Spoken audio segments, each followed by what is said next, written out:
brought to you by V-Guard. મળી રહ્યા છે કે જ્યાં રાજકોટ ગેમિંગ ઝોન અગ્નિકાંડ બાદ શિક્ષણ વિભાગ સક્રિય બન્યું છે। ફાયર સેફટીને લઈ ડીઈઓની ટીમ દરેક શાળાની મુલાકાત લેશે। ફાયર સેફટીના ઉપકરણો ચાલુ છે કે નહીં તેની હવે તપાસ કરવામાં આવશે। એન્ટ્રી એક્ઝિટ અને ફાયરના સાધનો ચાલુ છે કે નહીં તેની તપાસ કરાશે।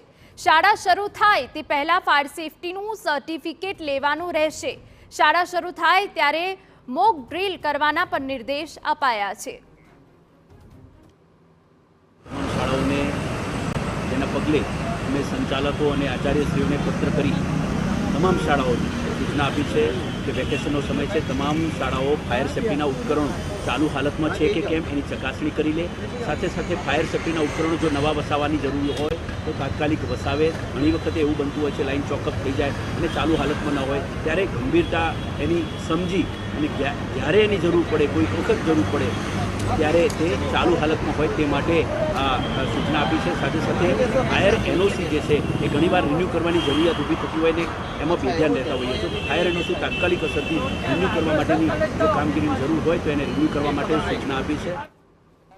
ગોઝારી ઘટના બાદ રાજ્યની શાળાઓ કેટલી સુરક્ષિત છે એને લઈને અમદાવાદમાં ખાસ તો તપાસ કરવામાં આવી રહી છે। અમદાવાદ ડીઓ દ્વારા એક પરિપત્ર કરવામાં આવ્યો। એ પરિપત્ર બાદ જે ટીમ છે એ અત્યારે હાલ તમામ શાળાઓ સુધી પહોંચી રહી છે અને એ તપાસવામાં આવી રહ્યું છે કે શાળાની જે ફાયર સિસ્ટમ છે એ કેવા પ્રકારની છે। આ સિવાય જે એનઓસી આપવામાં આવેલું છે એ કયા પ્રકારનું છે, આ સિવાય જે વિશલ છે એ વાગે છે કે કેમ સહિતની તમામ તપાસ છે એ કરવામાં આવી રહી છે। આ સિવાય એક્ઝિટ અને એન્ટ્રી કયા અંતરે છે એ સહિતની તમામ તપાસ કરવામાં આવી રહી છે। આ સિવાય શાળાને આપવામાં આવેલું જે એનઓસી છે એ બરોબર છે કે કેમ એની પણ તપાસ અત્યારે હાલ કરવામાં આવી રહી છે। મહત્વનું છે કે જિલ્લા શિક્ષણ અધિકારી દ્વારા એક પરિપત્ર કરવામાં આવ્યો છે અને એ પરિપત્રમાં તમામ શાળામાં જઈને ફાયરની સિસ્ટમ કેવા પ્રકારની છે, અપ ટુ ડેટ છે કે કેમ એની તપાસ અત્યારે હાલ ચાલી રહી છે। શાળાના આચાર્ય આપણી સાથે છે, એમની સાથે વાતચીત કરીએ। શું કહી રહ્યા છે મેડમ?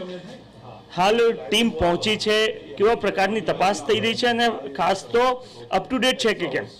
જી, અમારી શાળામાં આજે ફાયર સિસ્ટમ વર્ક તમે જોઈ રહ્યા છો એ બિલકુલ અપ ટુ ડેટ છે, એકદમ કાર્યરત છે। તમે જુઓ છો કે આજે ડીઓ ઓફિસમાંથી પણ સાહેબ આવ્યા છે એ તપાસ માટે। આપણી એનઓસી જે વખતો વખત રિન્યુઅલ કરવાની હોય એ છે અને આ સિસ્ટમ ટોટલ વર્કિંગ છે। અમે તો દર વર્ષે મોક ડ્રીલ પણ લેતા હોઈએ છીએ, બાળકોને પણ અમે સાથે સાથે એમાં સંમિલિત કરીએ છીએ। પણ એ સિવાય દિવાળીમાં, ઉનાળામાં દર 6 મહિને અમારા સેવક ભાઈઓને બધા સાથે મળી અને સિસ્ટમ વર્કિંગ છે એના માટે પણ એને ચાલુ કરી અને સ્કૂલ ધોતા હોઈએ છીએ જેથી કરીને એ કામ કાર્યરત રહે।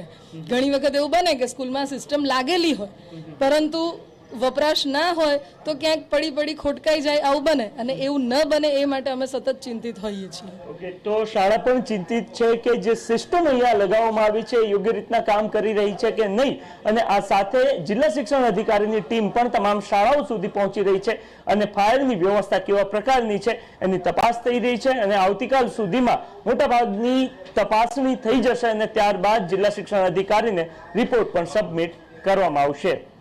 કેમેરામેન અરવિંદ સાથે Narendra Rathod, TV. Brought to you by V-Guard.